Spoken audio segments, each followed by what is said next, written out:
Hi there, welcome to the Crazy House World Championship qualifier. Today it's Sunday and we'll be watching a match from round 4 between Kleerkast and garnek123. This is from the 4th round, and the winner will take on either Master Tan or Terra 87. Kleerkast is the clearly higher rated player and favorite, obviously.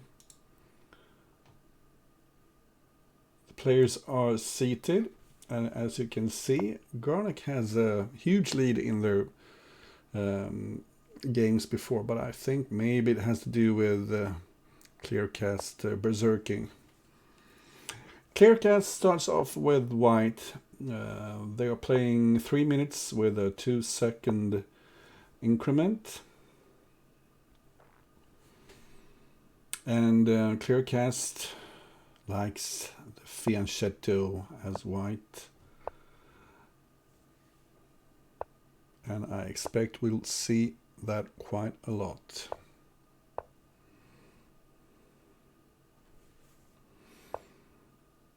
Player who wins 5.5 out of 10 is through to the next round.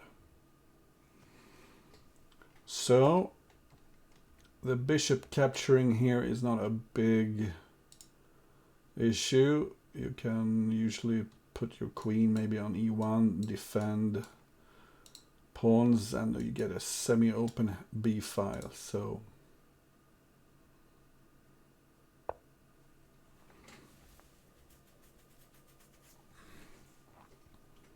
both players have developed rather conservatively. One problem here for white is that black has a nice grip on the e4 square, so it's hard to push the e pawn.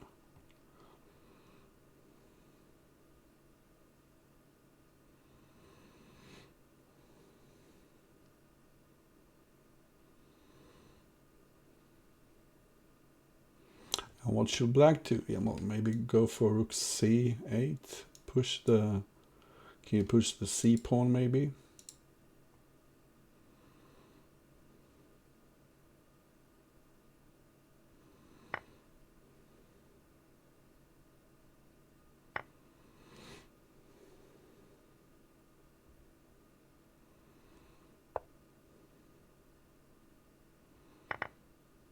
So a little weak here, but on the other hand, and now white can use the black queen as a stepping stone for an attack.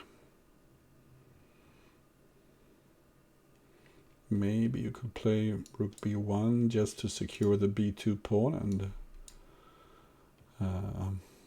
threaten the b7 pawn in case the b file is opened.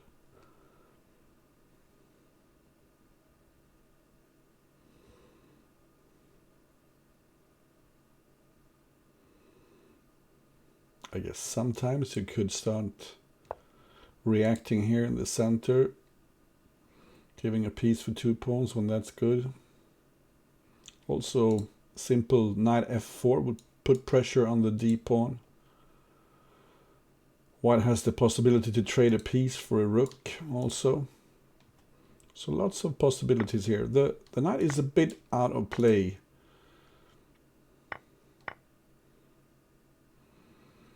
So suddenly the position is very open. I wonder who benefits from the position opening so quickly. I mean, you could check here, take f5 just to weaken d5. Obviously you can take on c7 also, but it's always nice to get rid of this. It is threatening c2, so maybe now take c7.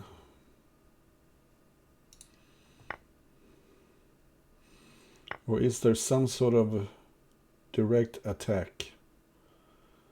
Because I want to get rid of this bishop. This is a very nice spot for the knight. Both defensively and also when it's going to the offense, threatening d5 also.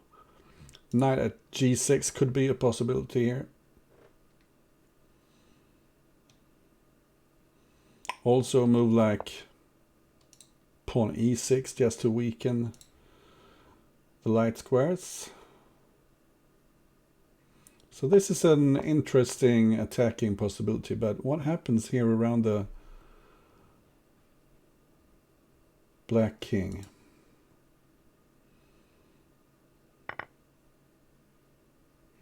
If you take here, probably, oh, what will happen? I don't quite see it. Looks quite safe to take on e3. Because both e4 and g4 are protected.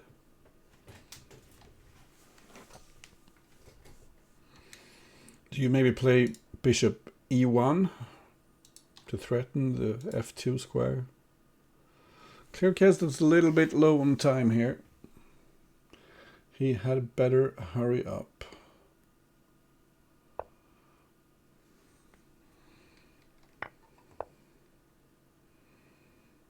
Oh, and this looks very loose here. Maybe even queen g1 could be a possibility here. Because black does have a lot of pieces in hand. And he'll get a rook as well. I think queen g1 is a forced mate, to be honest. Let's say queen g1, rook takes, pawn f2. But you have king h1 then. So you need something else. Maybe it's not quite mate.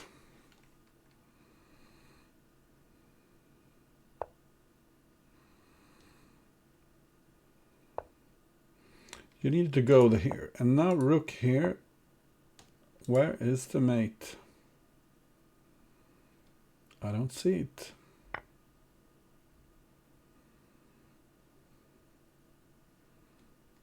What if you take with the king here? Is it really mate? Look at this knight covering g2. It's very important.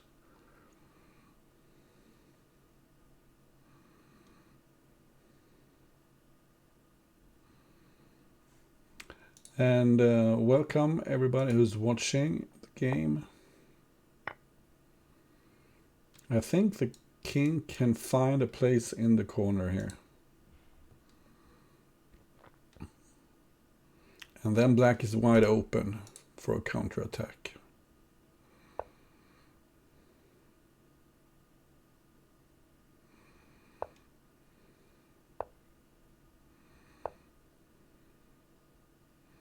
So you could under-promote.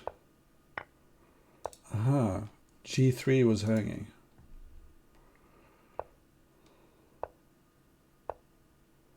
And there was a mate in the corner. That's very cute.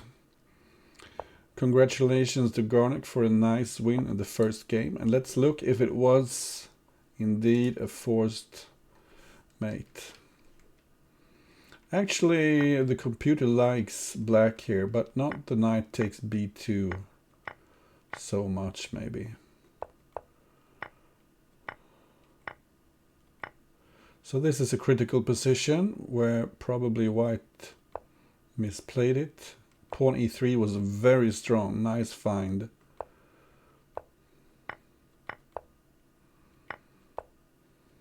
And queen at g1 was indeed a forced mate.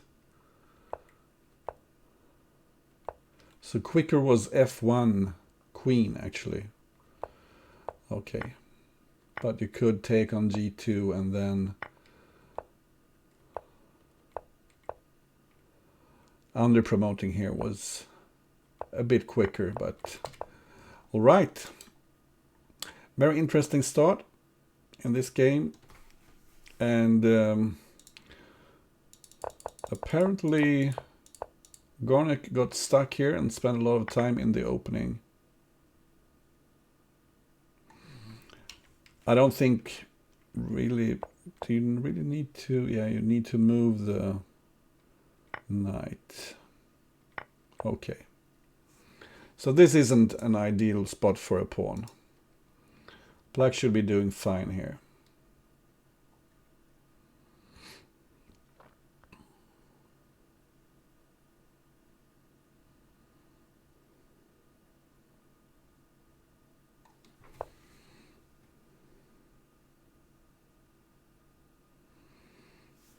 And the white pieces are a bit cramped. Yeah, you need to go forward so you can move the bishop and the queen. Possibly going to h5 and hitting the g5 square. So h5 by black is a way to keep the white knight away from h5.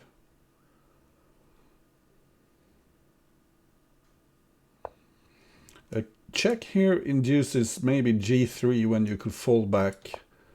And then you have threats like maybe like bishop take here and knight g2 check, which would make the white king side quite loose.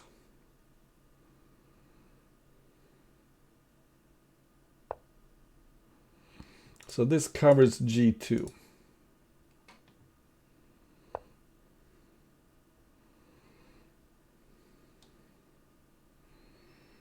And black is making use of his active rook and pawn here on the h5, threatening to take on g3.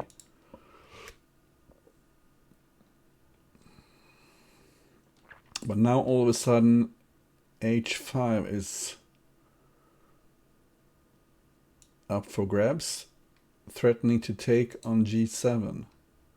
Maybe h4 was bad.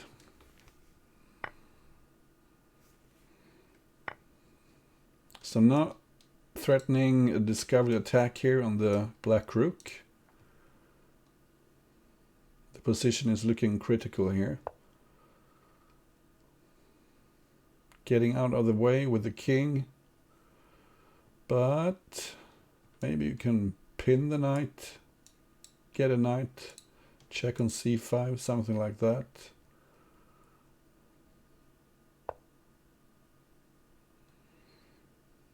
Looking weak here as well.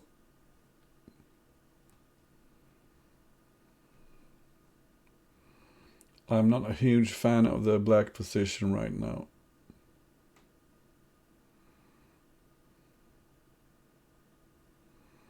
So what do you do? Maybe do you take here on f4, bishop takes, and then take g6?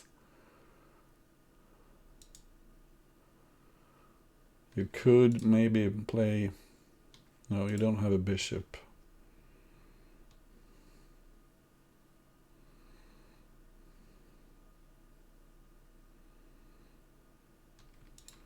Pawn c4, but then white could just take, probably. The point with taking on f4 is that you replace the aggressive knight with a more passive bishop, which doesn't hit e6.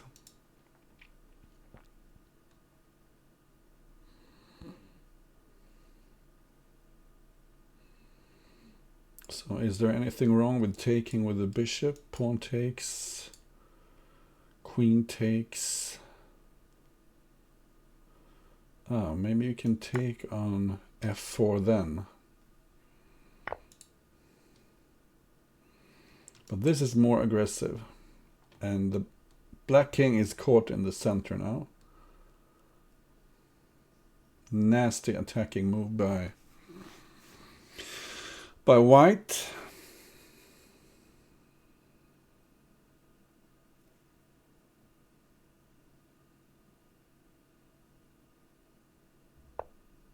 And as I see now that garnek actually has a higher rating than Kleerkast, so I take back what I said in the beginning. Those were the ratings at the beginning of the tournament. So putting up the bishop on c5 denies white check with a knight on c5. also introduces some threats here. But now e6 is hanging, and this is difficult for black. Probably take e6 to lure the king up one rank. And now we can take with check. So this looks like it's lost for. I wonder why I didn't. Oh, never mind. This is very strong. Double check. And a mate on e6. Wow! garnek123. Kleerkast abandoning his kingside fianchetto opening.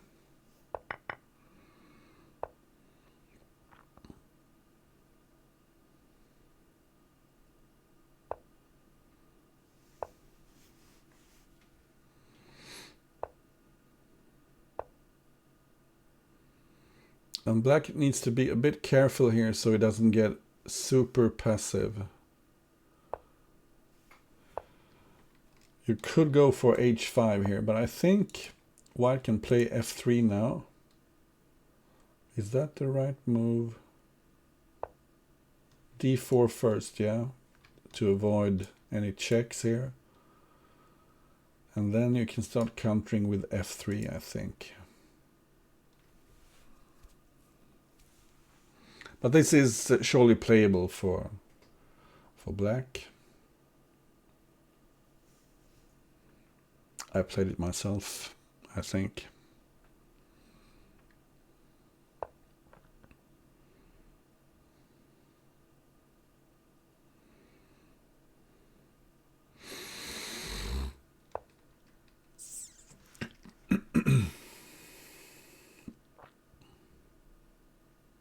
So, white probably wants to see a capture here, take on d5, and then knight g7 check and pick up h5.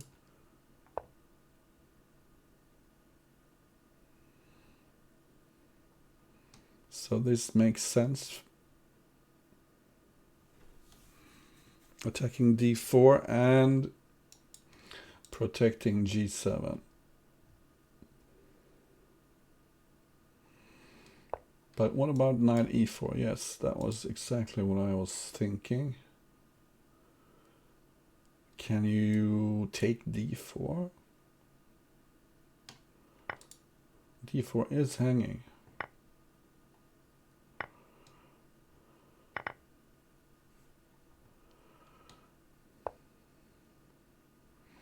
So white is giving a lot of material here.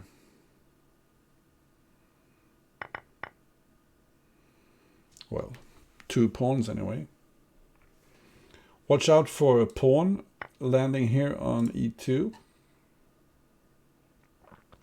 Little tactical trick. If black takes, you have knight f6 check. And you can pick up the queen. Probably with a pawn check first, just to keep on checking. But I'm seeing some stuff here. No, you only have one knight as black.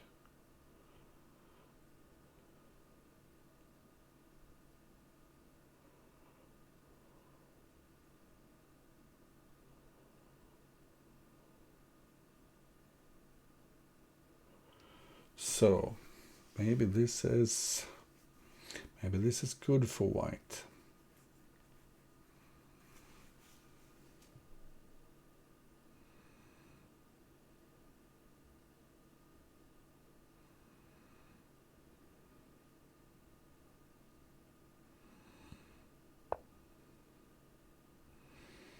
Protecting the queen makes sense.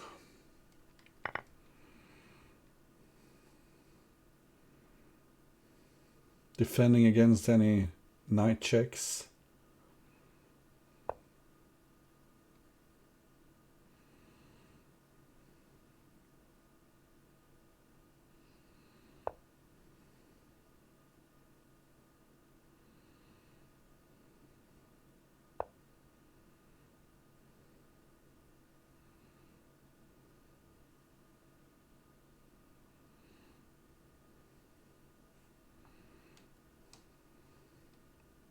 Kleerkast putting pressure both on the board and on the clock here.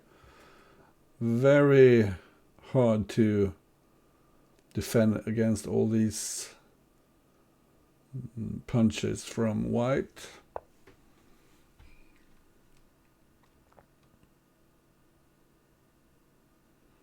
Well, you could take maybe f6.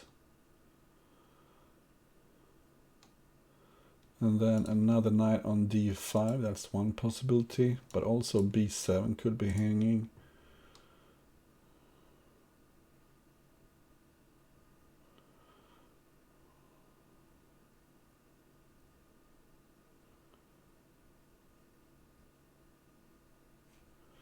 So Kleerkast taking his time here. He wants to find the killer sequence.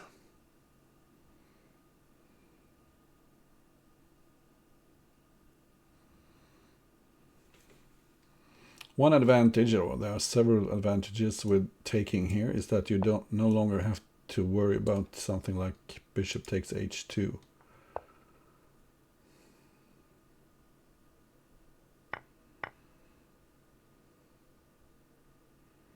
I wonder why I didn't take with check here first. This seems a little odd, I think, for white. Why not take with check and then fall back with the queen? Because now maybe black is safe here.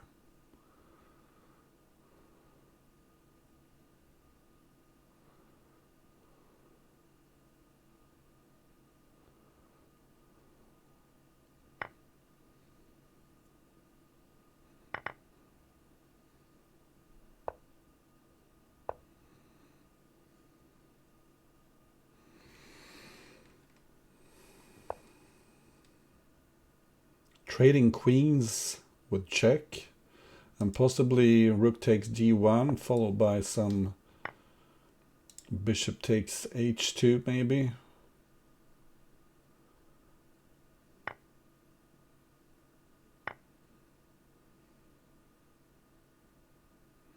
This is looking like the tables have turned here, and once black gets out of the checks, it's just hopeless. Wow, 3-0 garnek.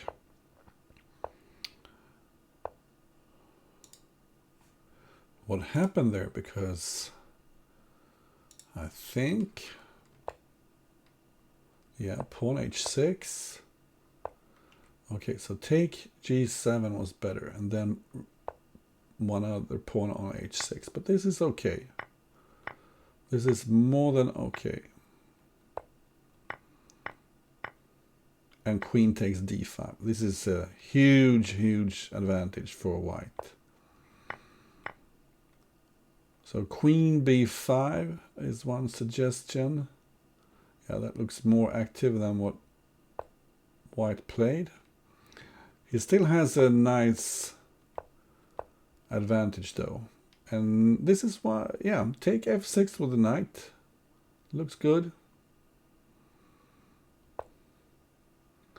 But here already black is fine after castling long. That's a tough move. Tough move to find. But pawn e2 was, well, playable at least. But here, why not take on f6 with check? And then you have the possibility to fall back with the queen if you like. This just forced the black king into safety. And here you can take on h2 even. But black found some good moves, and then it was all over. So Kleerkast needs a win desperately. This time he left the knight hanging on e4, and maybe that's the way to go.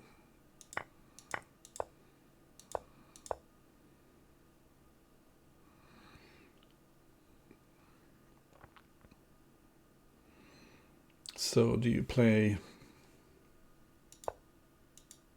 Oh, is queen h4 the move here? I need to look this up. I play this myself as black. I should know what to do. Black has sacrificed a piece for a pawn, but he has threats like pawn f4 maybe. The rook could get active here on the d file. Also the bishop could put some pressure on this knight.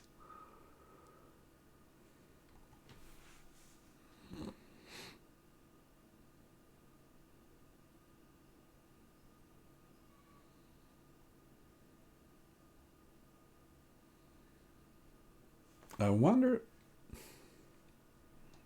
how is d5 here?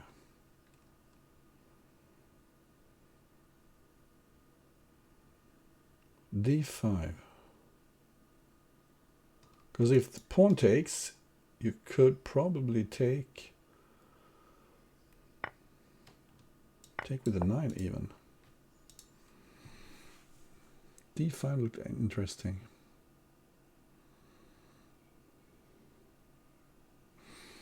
So, breaking the pin, and also you have two knights defending the rook.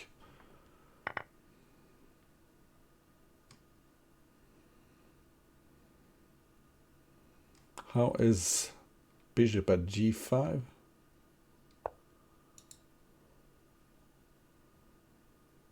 Wasn't the queen trapped after bishop at g5?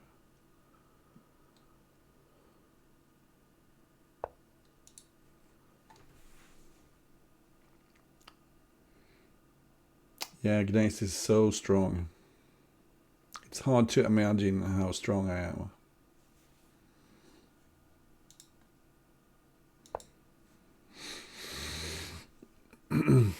Welcome, those of you who have joined us now. Garnek123 is up 3-0 against the mighty Kleerkast.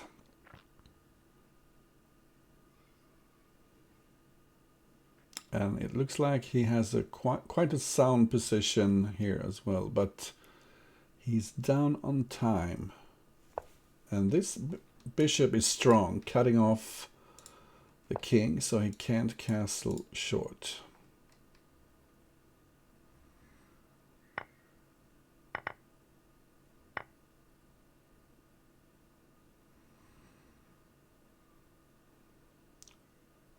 I'm not sure why he allowed the capture on f7. That just looked dubious, because now white has a move like knight e5, take on c6.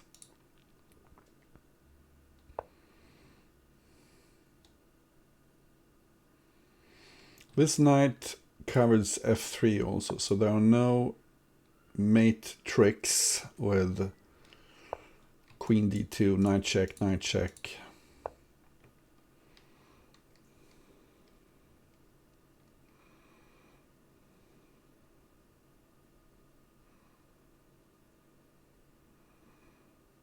No, I'm not FIDE Master Gneiss. That's fake Gneiss. I'm the original Gneiss from Fix. The real one.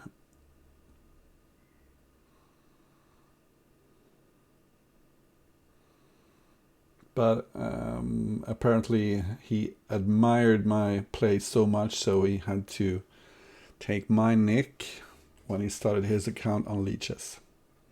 And I don't mind.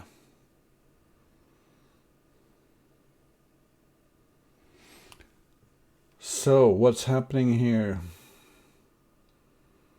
You might even consider taking the rook, taking on e7. And then there's the fork here. Is there any way black can avoid getting the queen get captured without check? It looked very interesting.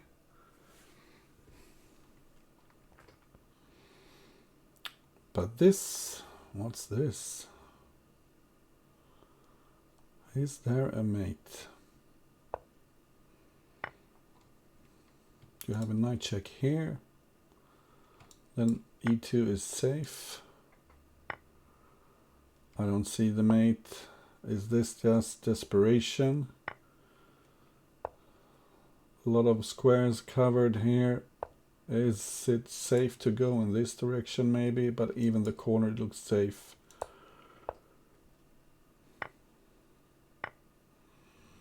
Yep. No mate here for black. And it's 4-0. Guys, look at that.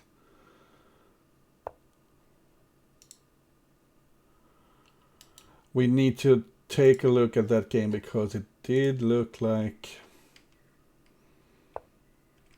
Yeah, bishop b4 was the correct move here, I think. But black still has a very playable position. Pawn f3 is active, but this is... Pawn a3 puts more pressure on white. And here, I don't understand, why does it allow taking on f7? So you need to take with the king. Yeah, just castle here. Very natural. This was unnecessary. And here, actually, white is super duper doing super well. And I'm just curious here. Is this bad or what? It looks very good for, as I suspected. Yeah, this is winning for white. The battle, is there a battle today? And what happened in the end? A bit of drama here, and was there anything for black? He could have taken g2, yeah, and the show goes on. ZH Nations, oh, I don't think so. I'm a bad player. No one wants me in their team. Okay, it's 4-0. Let's get back to the action. Another e4, and this time Garnek responds e5. Or some theoretical line, maybe.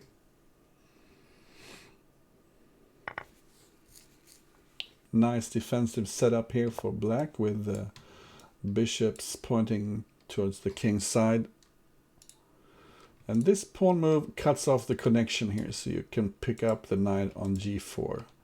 You probably want to trade it for something rather than just letting it die for nothing. What's the time limit in the nations battle? Yeah, my Finnish brothers, maybe 3-0. Oh, 3-0 is okay, I suppose. Because I don't quite like increment. How am I supposed to win a game with increment? I win all my games on time.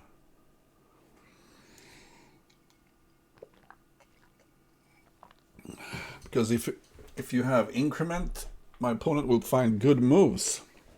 And I only play bad moves. What is Garnek thinking about? So, the black position is very cramped here. One way to do this as white could be maybe take c7, get a pawn for g6 with tremendous pressure here on f7.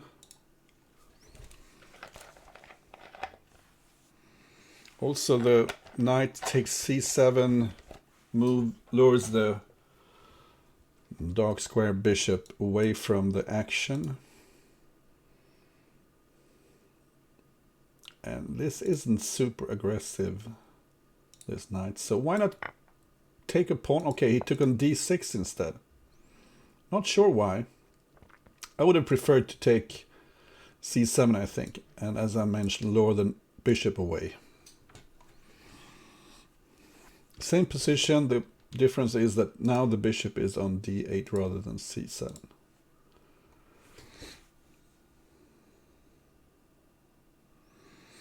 So now maybe white can even take on g4, because if the knight takes, you have pawn takes f7, and everything just falls apart here for black.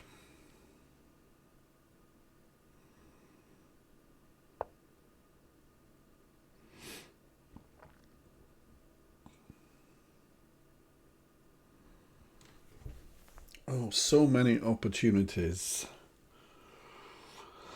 What to do? At least there's no pin anymore. You could take h6, knight takes, maybe queen h5.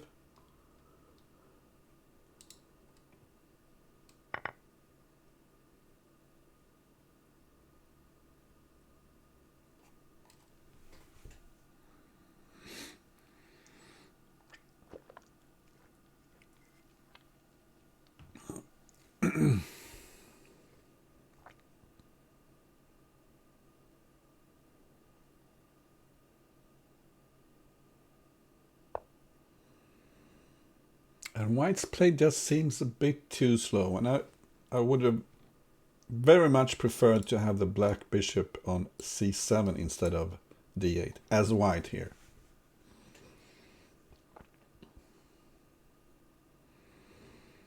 Now I have a feeling that black is better.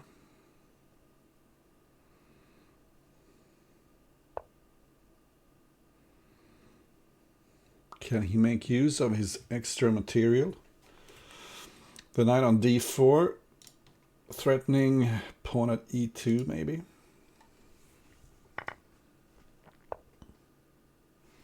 There's a mate threat here in the corner, so maybe knight at d4 was just what white needed. Still this annoying pawn at e2 trick.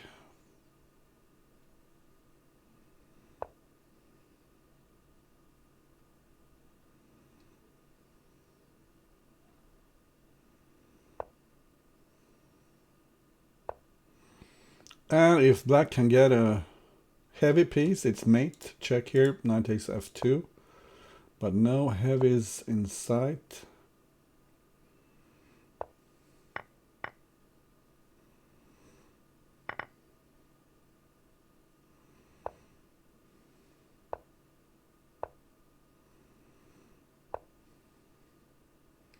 You can always take on g4 if you want here. Very exciting game, and a crucial game, because if Garnek wins this, Kleerkast needs to win the rest, and I don't think that will happen.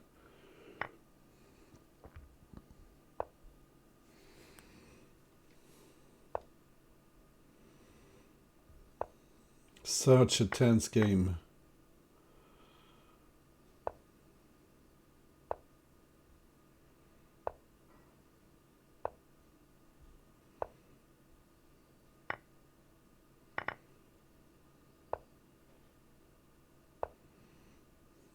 Epic game, 37 moves and counting, and you only need a pawn here, so why don't get a pawn here? Everything is fine now for white.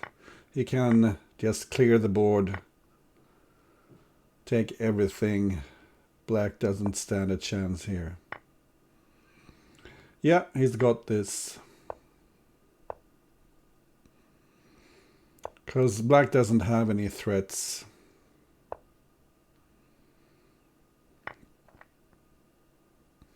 Once again, threatening mate on c7.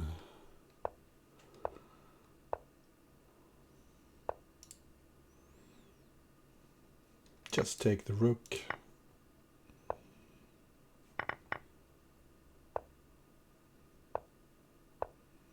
That's an epic 51 move game, and that's what it takes to beat garnek123 today. Let's have a quick recap here. I was a little surprised I thought he would take c7 instead. But he went for the d6 pawn, and I'm not sure why the computer liked this better, but it's good for white. Good for white, good for white, good for white. The whole way. And maybe it's just one of those games which were good for white the whole way.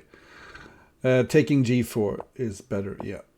And now all of a sudden black is better, and they kept exchanging some mistakes here until Kleerkast got the upper hand again. Okay, so it's 4-1. And they have repeated the same line again. And this time Kleerkast mixes things up and takes on c3 again, which he did earlier.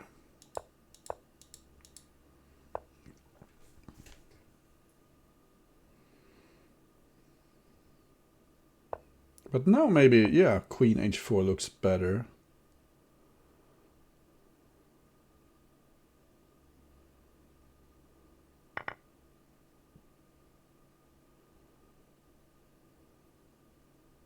You could even, I can imagine taking here and g1, but it's a bit weak over here.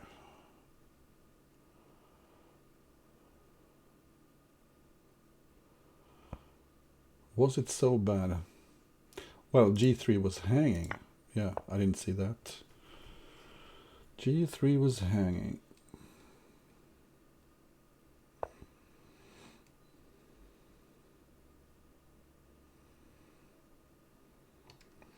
So let's see if Kleerkast has gained some momentum here.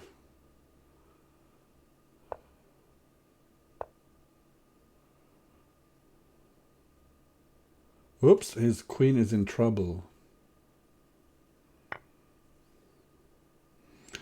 Yeah, well, Garnek wouldn't mind a repetition here. A draw would be perfect for him. Almost as good as a win.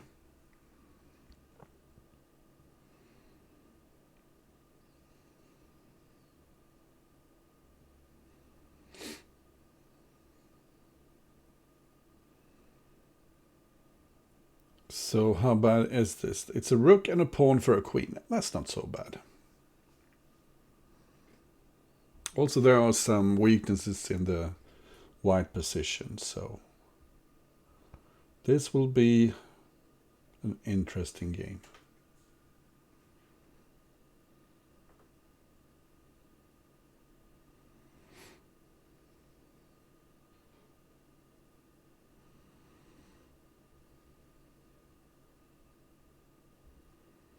And watch out for a pawn landing here on h2. Actually, it's quite difficult to defend against. In this position, you would need to play queen h1 just to avoid the pawn queening.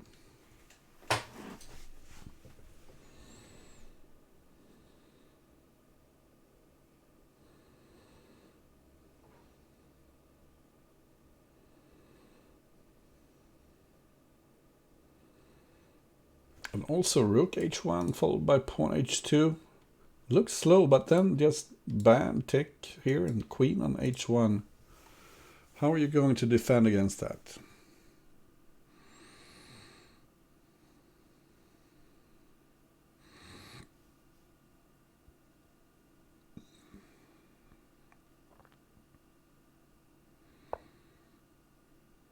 And I suppose Kleerkast is asking himself the same question.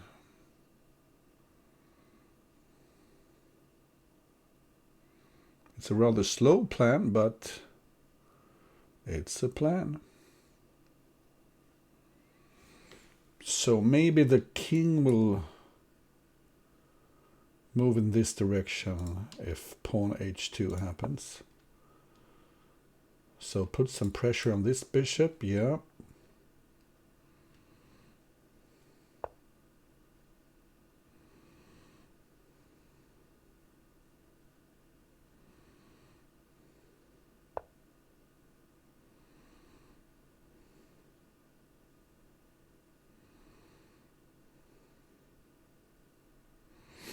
And once you get your hands on this knight, there are moves like rook takes f1, followed by knight at e3, check, forking king and queen.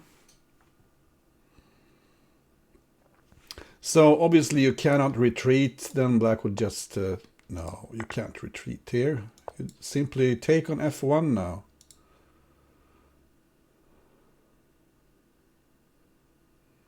This is just super bad for white.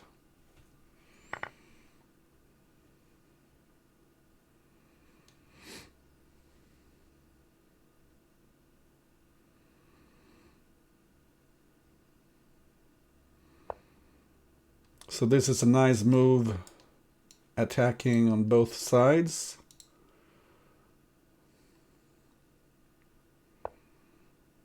Black might consider queen b2, picking up some pawns here in the process.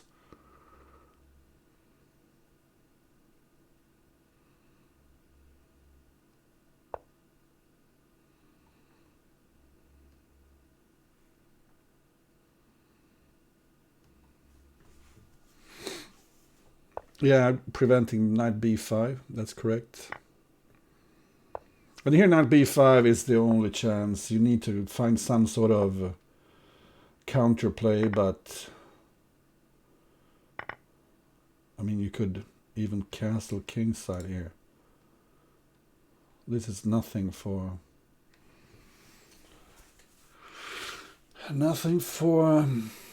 white. Maybe throw in a knight on h5 before you castle kingside, just to get some extra shelter. Watch out for the clock here.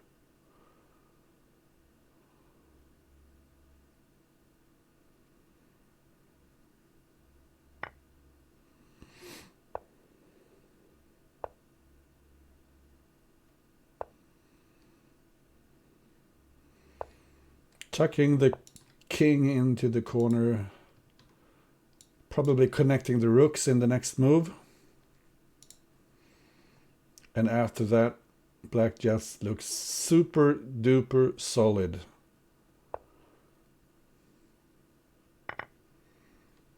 Connect the rooks, and now you can't lose this as black.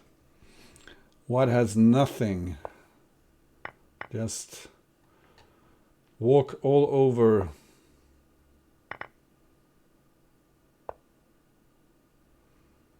Nothing, nothing, nothing for white.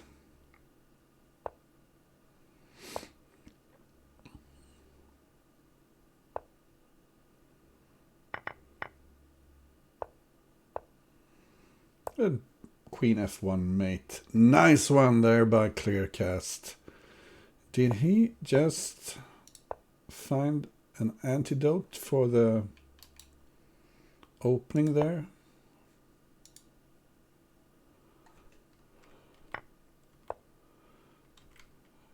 So knight at h5 wasn't the best move.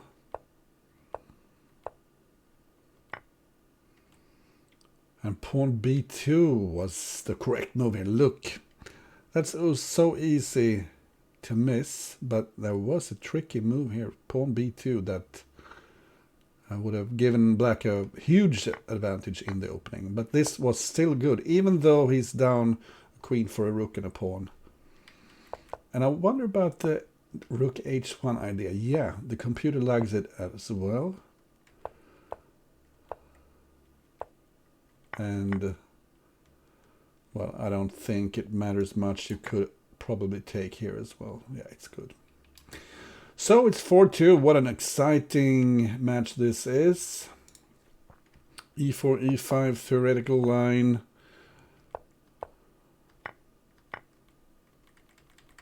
Was this different from the other? What's this? I mean, bishop e6, and what is black supposed to do then? Or even pawn e6. Seems like so much compensation here for white.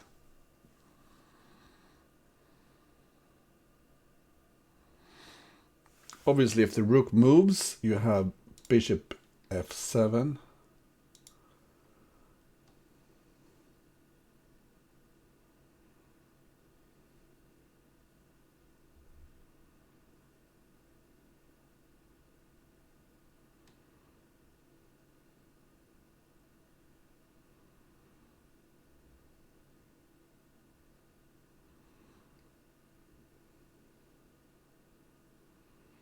Somehow you need to clear the back rank. Is bishop g5 a crazy move? I'm thinking pawn takes, queen takes, and then king h8 with a sneaky idea of bishop takes here, knight e2, king goes here, and rook queen g1 and knight f2 mate, but there's no way Kleerkast is falling for that trick. But this is a tough spot for Garnek.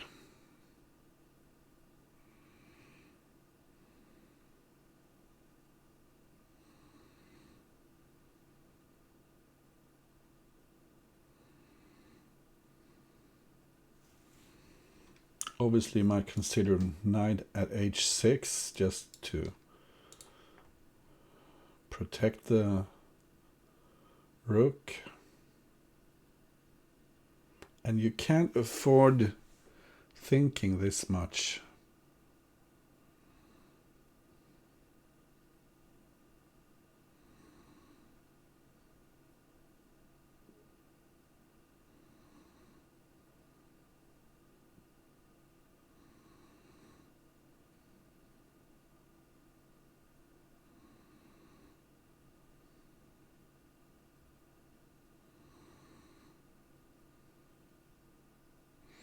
And you can't be greedy here as well as black, because white has invested so much in the attack. So whatever it takes, get out of danger.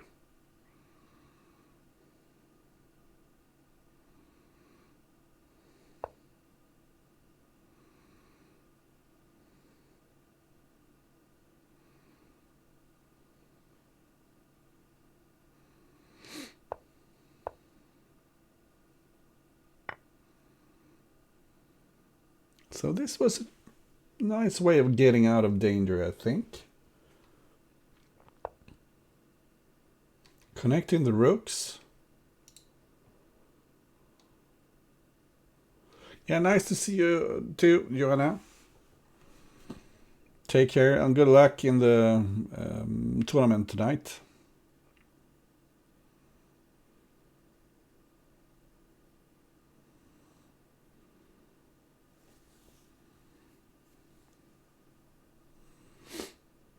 So a very critical position.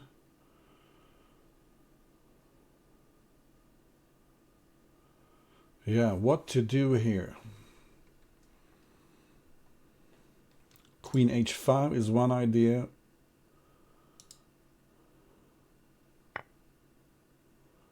And that looked very slow. But at least you get out. And now black is threatening knight h3.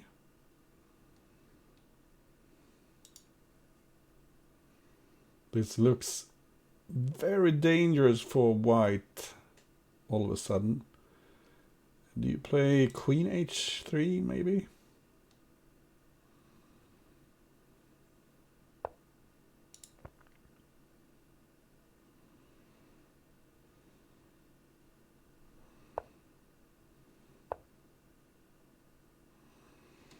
And Garnek is just playing on increment now. This is a slow move. And now it's over here on g8. All right. 4-3.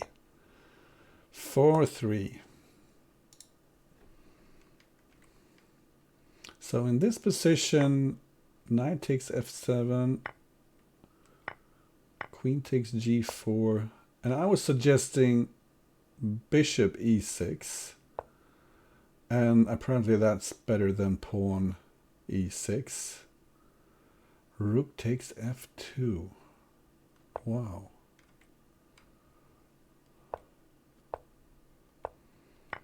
But here black is doing well. Queen at h4 was the move. Queen at h4. And then that's just it. Black wins then. And indeed, bishop takes c6 was too slow, as we suspected. This is a very difficult position for white. Simply take f1, threatening mate on g1. But taking g2 was too slow. Let's look at what could have happened. And here you simply take on f2. Threatening f1, and if the rook takes, you have rook at g1 mate. So this is probably hopeless for white. But I'm sure you're all eager to see what happens in this game now. Black provoking piece win for white, and black getting back the piece immediately with, I suspect, quite strong play. Well, maybe it's equal.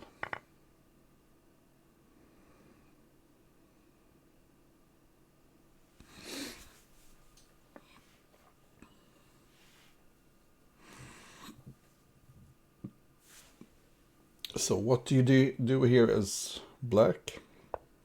Knight f5 looks promising, threatening knight at d4.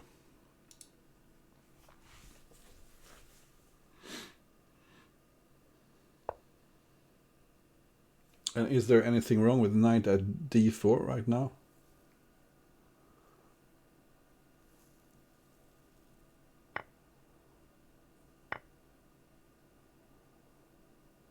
Knight at d4 looked good, didn't it? Knight at d4, bishop takes, knight takes. Aha, there's a problem with the queen check here in the end. So that's why he decided to play like this instead.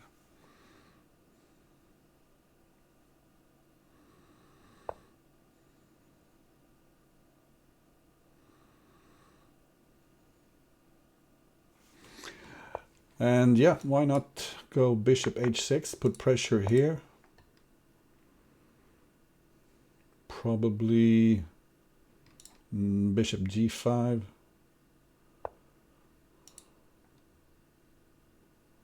You want to keep the pressure here. And now you can just castle. Yeah, this is good for black, I think.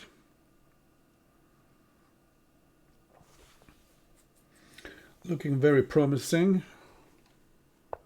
Yeah, you need to try knight d5, but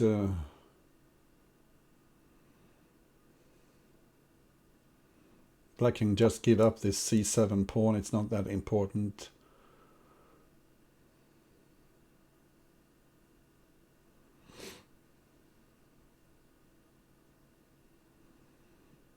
The only annoying thing is that it comes with another threat on the black queen.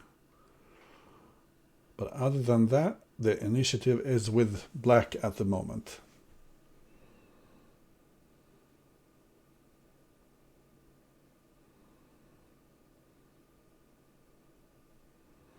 Yeah, I get suggestions, knight takes c7 and even taking on g4. You're probably right. Pawn takes here and black has a huge initiative then.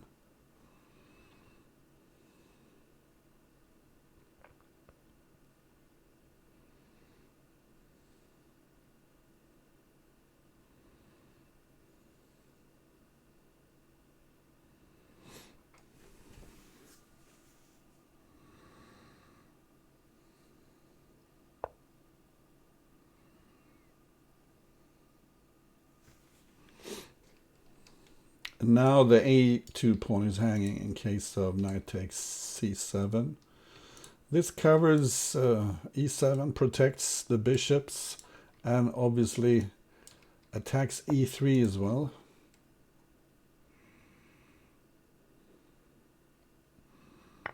And yeah, I bet he's tempted to take the knight here on d5 and get started with a attack, but it's not so easy. White is quite solid though.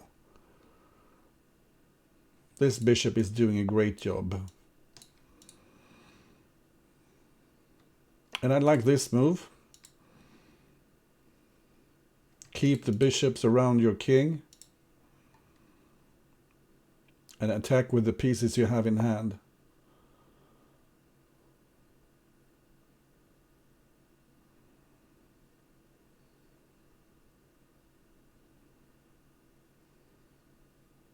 What to do here?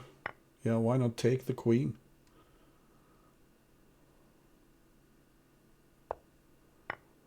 Watch out for knight e7 check, picking up g7 with check.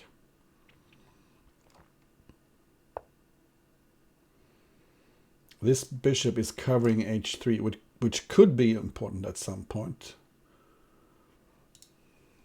A very exciting game here. Both players about half a minute left for the whole game.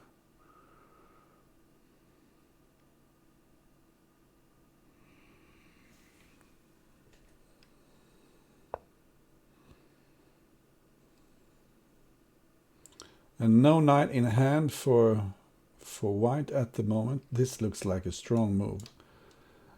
Going in this direction, also covering f2 and e3. Is this the winning move for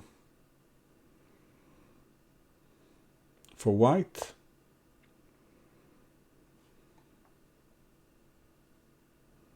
What about pawn h6?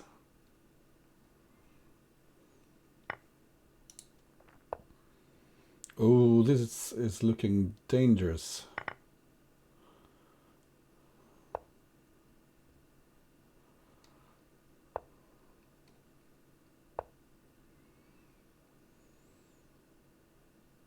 Or maybe not.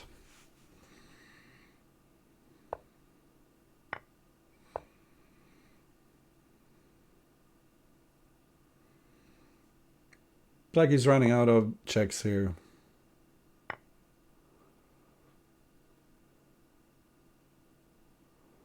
And white just needs to be careful so he doesn't lose on time.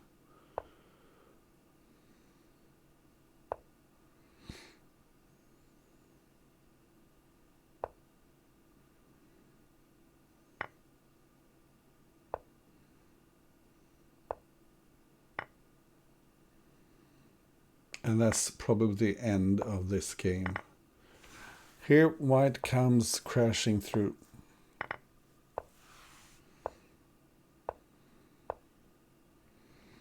What an exciting game. 5-3 garnek. And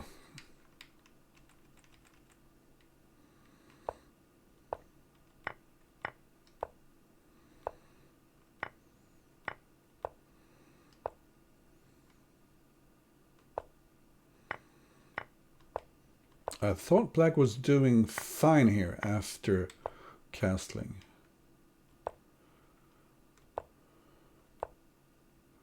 Yeah, in this position, black is clearly has the upper hand. But that wasn't the best move.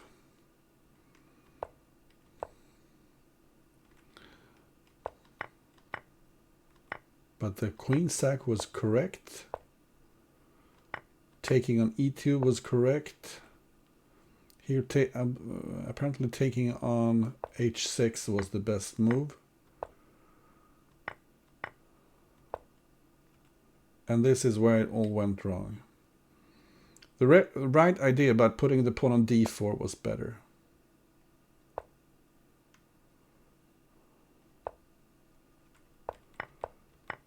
Wow. Bishop is c4. So that's where white won the game. Okay. But this isn't over. This isn't over. Switching back to his pet line. Giving a piece for 2 pawns in the opening. And black is looking passive here, so b5 is not an ideal square for a knight. But maybe it works in this position.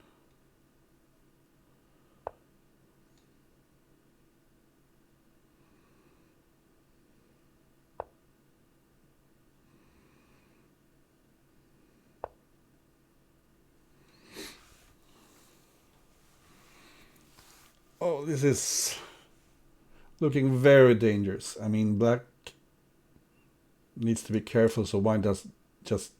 He could take on b5 and fork on d6. And the question is, do you take the queen or do you take the bishop? This is looking very good for white.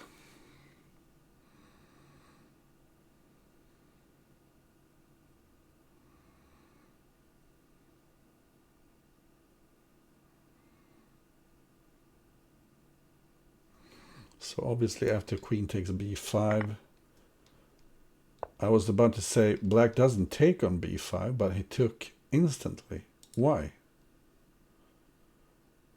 Why didn't he play, for instance, I don't know, pawn h3 or something? This just looks very bad. I mean, pawn d6.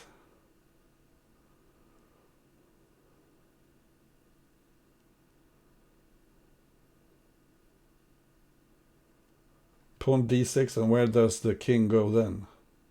I mean, king f8, you have queen h8 and bishop e7 picking up everything here. And if the king has to take here, you have bishop f4.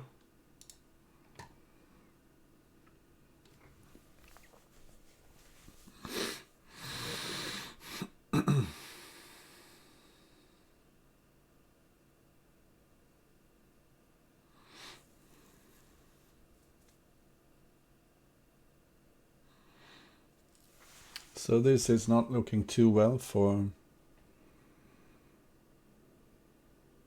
black.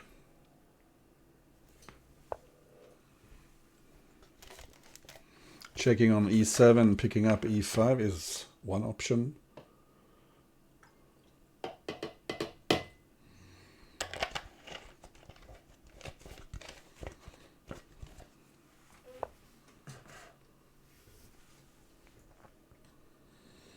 Yeah, take the knight.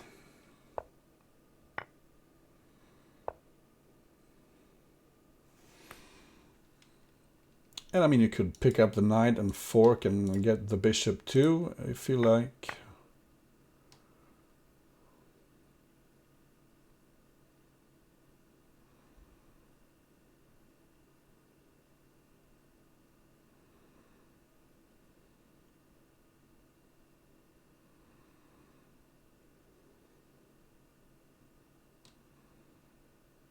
Maybe he's looking for something more forcing here, but I don't quite see it.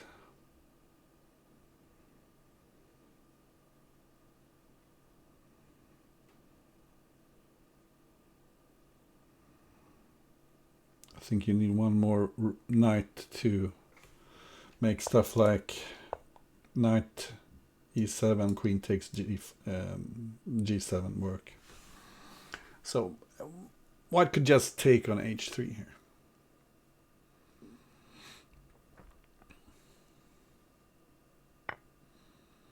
Oh, he goes for the queen takes g7. He must have calculated it to the end now then. And he had better find a mate here. Isn't h7 a safe spot for the king? I didn't see how to get the king out of h7 here. Is it knight f6, king g7, and then the other knight goes to, yeah, looks like mate.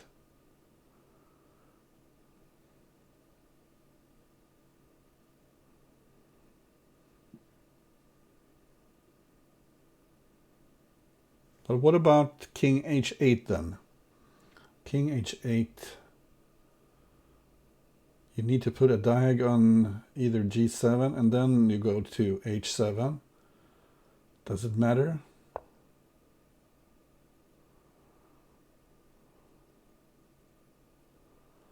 It's very gutsy by Kleerkast to pick this line. Was it very well thought through? I'm not sure.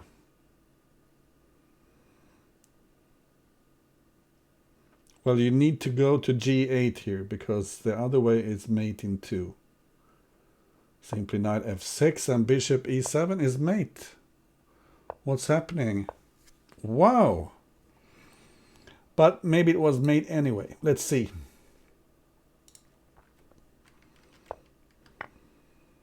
It is indeed forced mate. He has exactly the number of pieces he needs. Like this. Swapping places and then, well, if you go to the corner or here, bishop g7, and here you put the bishop on h7. Cute find there by Kleerkast, who is offering a pawn here already on the first move in this game.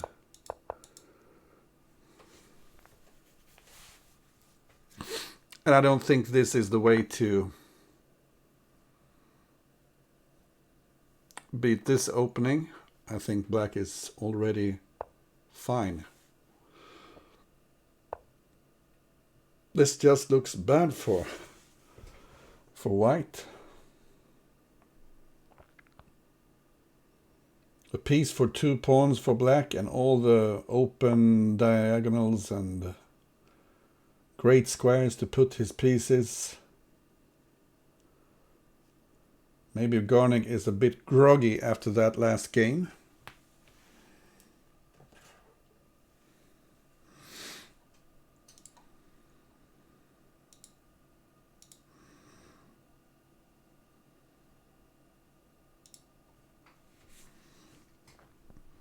So, do we see a nice way to continue here? Yeah, why not go forward? Giving a piece for a pawn. And if the bishop captures here, pawn takes, bishop, queen takes, bishop e4, you need to stay on the e file, because otherwise you take the rook, probably.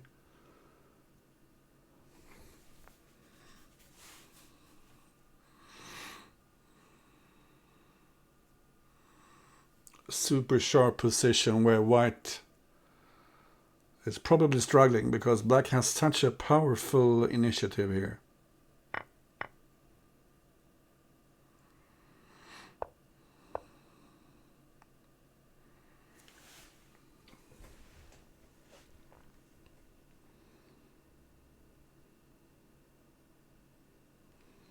Do you go queen e7? Now the rook is threatened and maybe bishop c2 with a possible queen trade followed by queen d1 mate.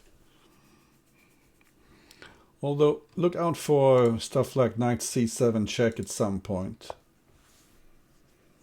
This is just to get the queen out of the e file.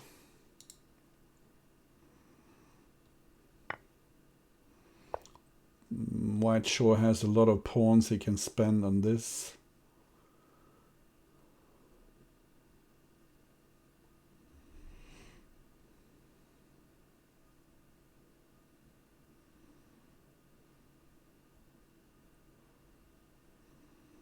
I'm not sure queen e7 was the right move there.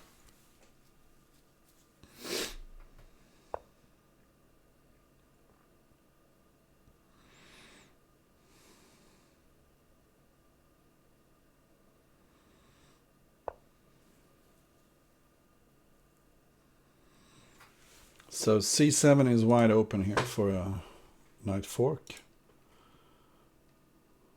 But g2 is hanging.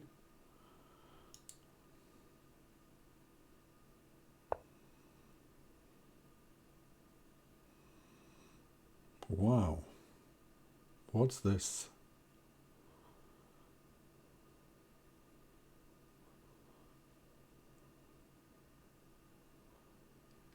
Anything wrong with taking on e4 now?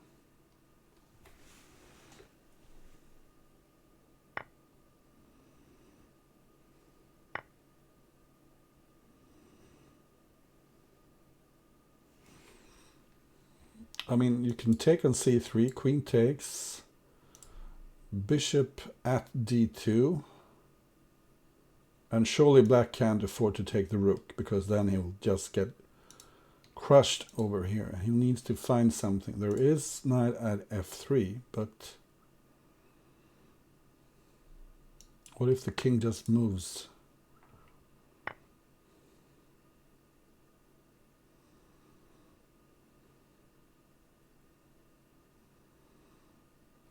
Bishop here, knight here. King moves, knight check, bishop.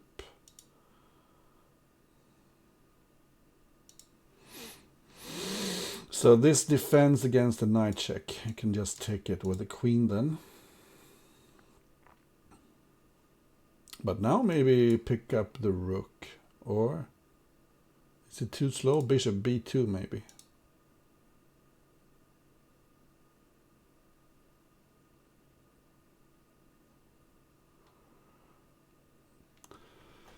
Very, very sharp position. I suppose you can... I don't suppose anything in this position. Okay, this is...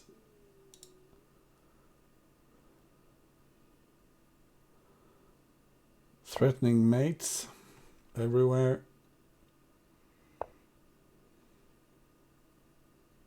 Threatening rook d8, d1 mate.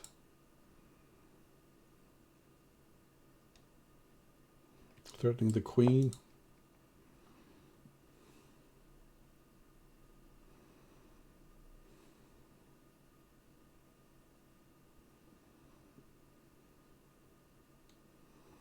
Threats everywhere. Both players down to their last 20 seconds or so.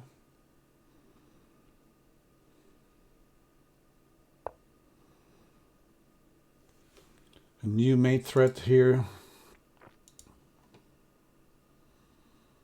This is the kind of position where you look for queen takes e2, because this knight is not very threatening at all. But white only has pawns in hand here. Not much you can do with the pawns. I don't quite understand why you put the king here rather than on d7.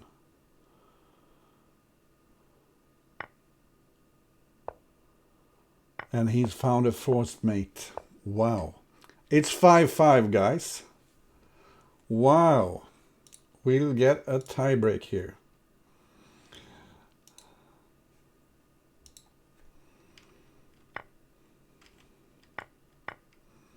What a game. Rook at h8. h1 was better. And apparently this is good. It looks strong taking on e2, but apparently checking on c7. What's the difference? I mean, after you check here and you move the king. Oh, you can take c3 then. Okay.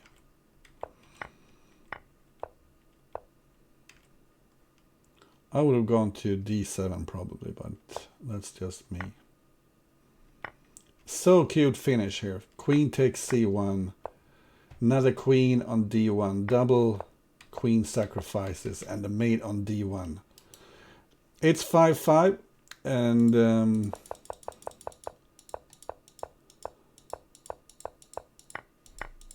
we see the d4, d5 kingside fianchetto by Kleerkast. He's been awarded by semi-open B file that might be useful. Why not try it?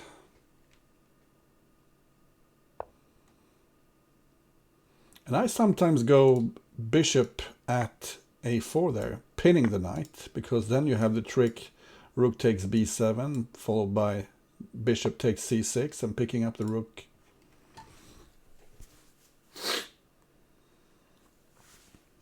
Looks tempting to put a knight on h5 just because it threatens g7 and yeah.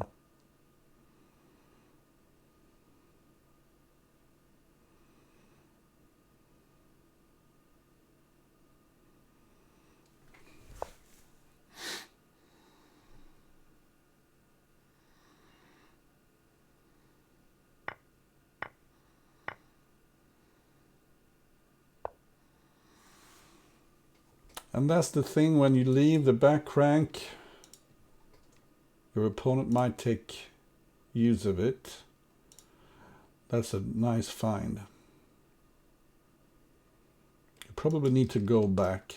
Knight takes g7 and then king f8. Actually forking these two pieces, but this looks too passive. Oh, he was planning to take here. Okay. But simply putting the rook here on the back rank is super annoying for black.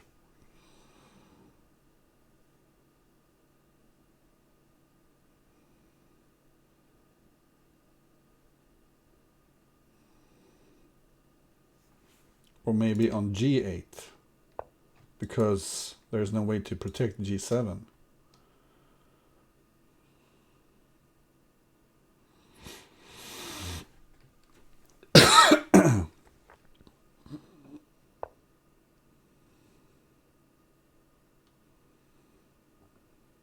So maybe this is a bit greedy for my taste.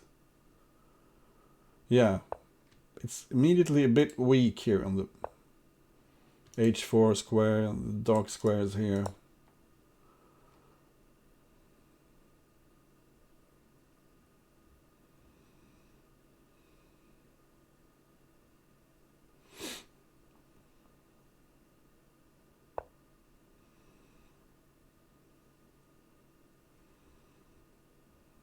So what do you do? Can you take e4 maybe?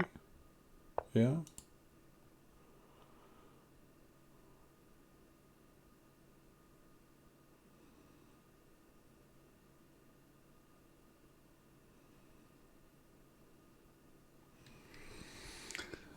Well, calculating was never my greatest strength. This is a crazy position.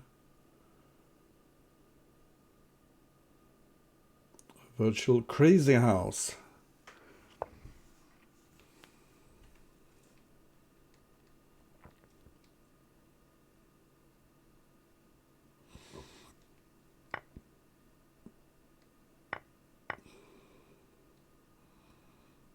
So maybe the queen can enter the position.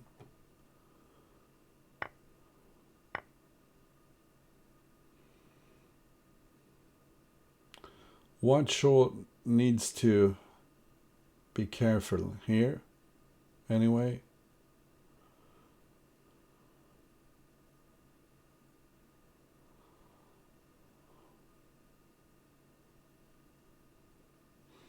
Yeah, something here. Oh, this is playing with fire.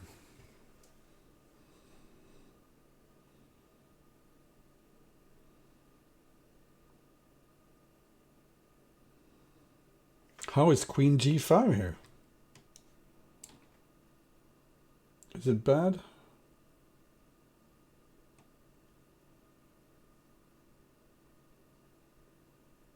Yeah, I'm thinking the same. I couldn't quite make it work for white. Because either the queen trade is winning for black, I'd say. I mean, look at the wide open white king, or it's winning for white, who can take on f8 and then d6 would check, but couldn't quite see the mate.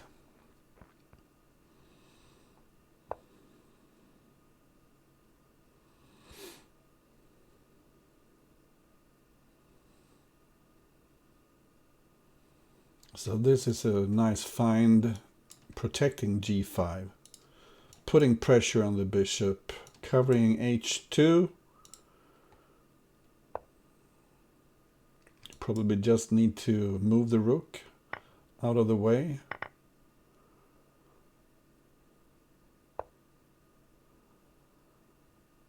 I'm not sure what's happening here. Okay, you can take f8, then d7 with check.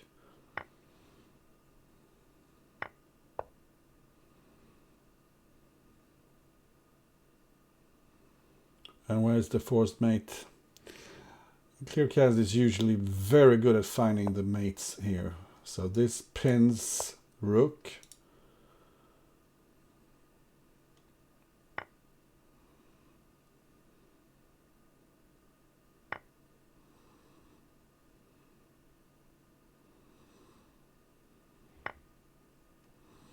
You can always take on g2 if you like.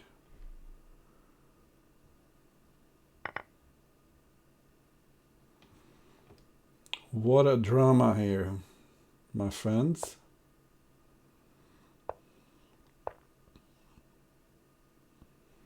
King e2 looks safe. Why give up the extra material? Now we only have knights and oh, this is dangerous. What was wrong with king e2 there? Okay. I don't understand this.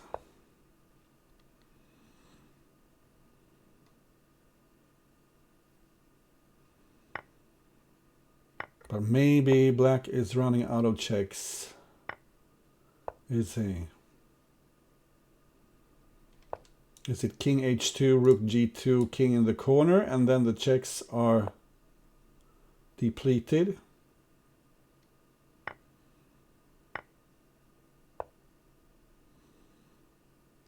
Knight c5 coming, and finally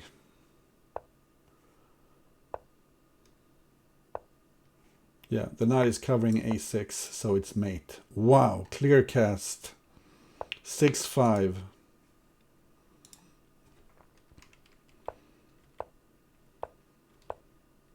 And the computer really likes the black's position here.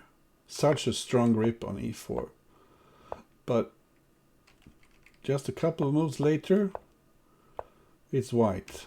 Just white. Yeah, this is the idea I mentioned. Bishop at a4, threatening, take on b7, and then take on c6. Why not? Why not try it?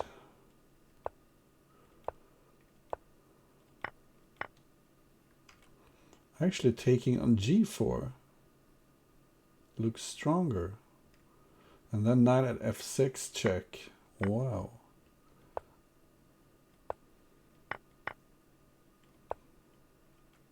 So this looked a bit risky, unnecessary.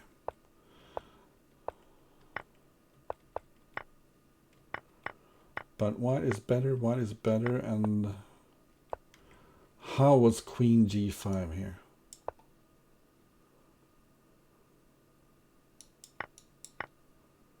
Apparently it's mate in 8. Rook takes f8. Okay.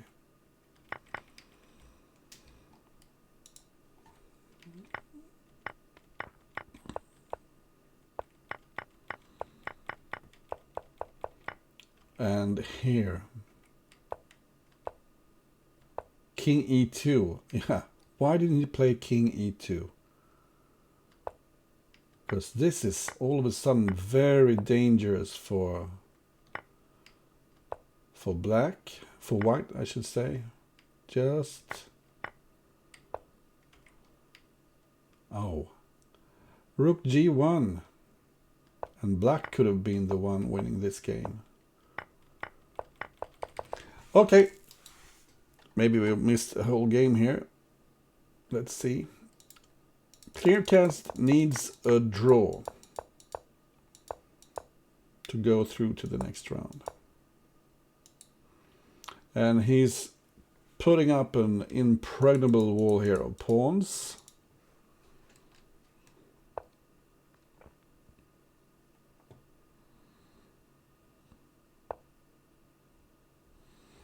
And I don't quite like the side of f3. It's just begging for e5, opening up the center, and white is just weak around the king.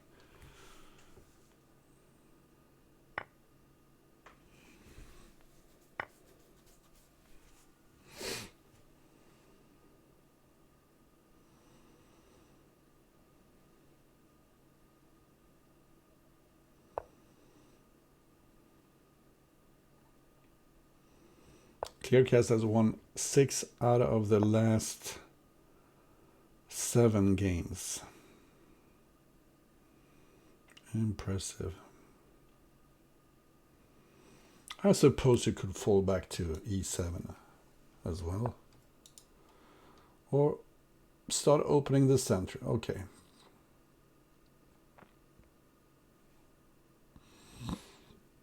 f3 is surely not the most useful move here for white.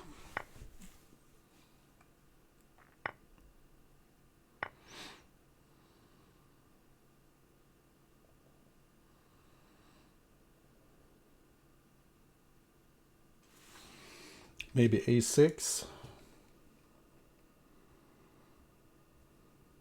I'm thinking knight c3, maybe take with the bishop. The queen trade is surely good for black here. If we can get it at the right time.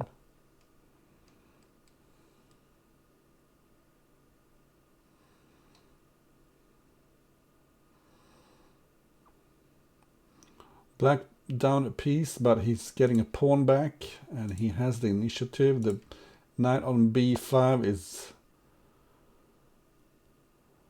bound to be trapped or something.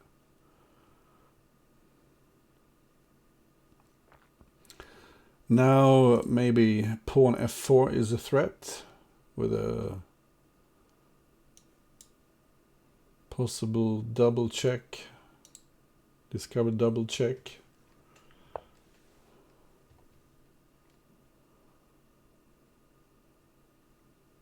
Maybe pawn f4, pawn takes, rook takes e5.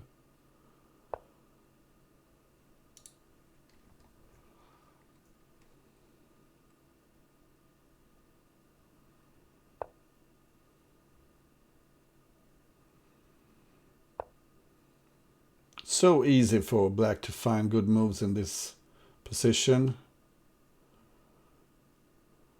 If the bishop moves, simply pawn at f4. This knight attacks and defends at the same time.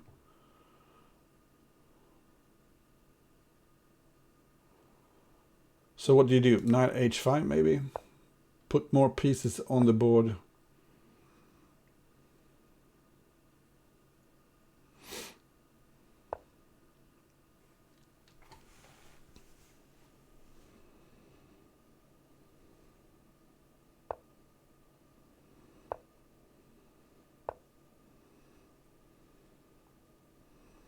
Black couldn't quite find the killer move.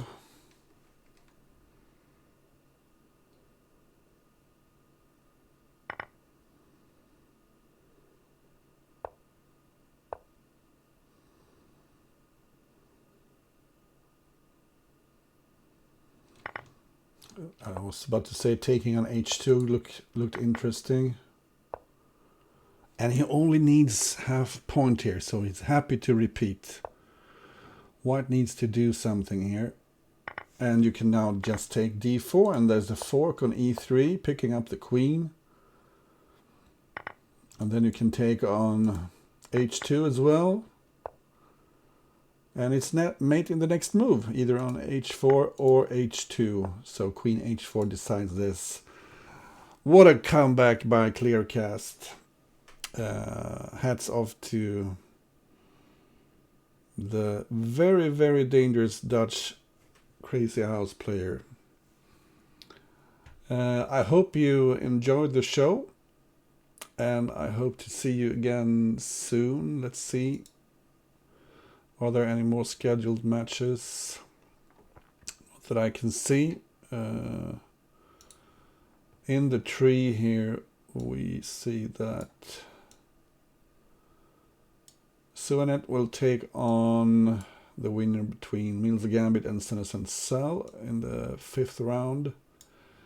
Kleerkast is through. We'll play either Master Tan or Terra 87. That will be a feast. Bugzilla is taking on Burp Cow. Mugwort will play Maple Kev for the right to play against either Retarded Platypus or Anjo Nakamura. Blitzbullet is playing Crazy 8, and Little Plotkin has already played his match against Spinal Tap, winning 6-3. That's impressive. And here on the lower half, we see Zixon versus Antic, playing either Fumitogs or PKNM. Legion Destroyer, Jeremy Durham and GRX Bullet is about to play Sharkvoss. Okay, that was a lovely Crazy House match. I'm just curious, this last game.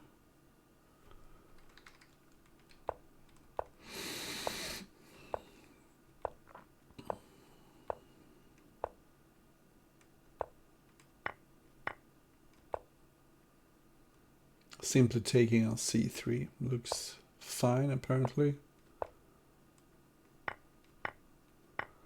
But opening the position like this was just good.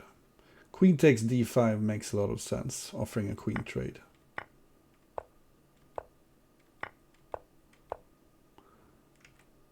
I was suggesting pawn F4 here. And rook takes E5, and indeed the computer likes it.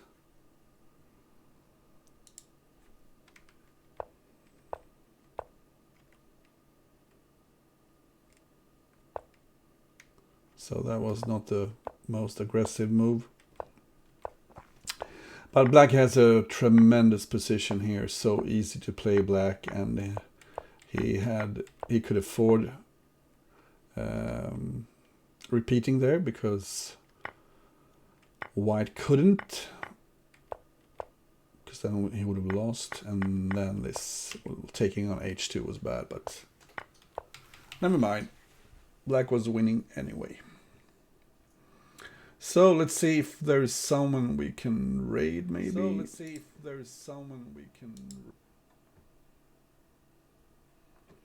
Who can we raid? No one. Thank you all for watching, and see you again soon then. Bye bye.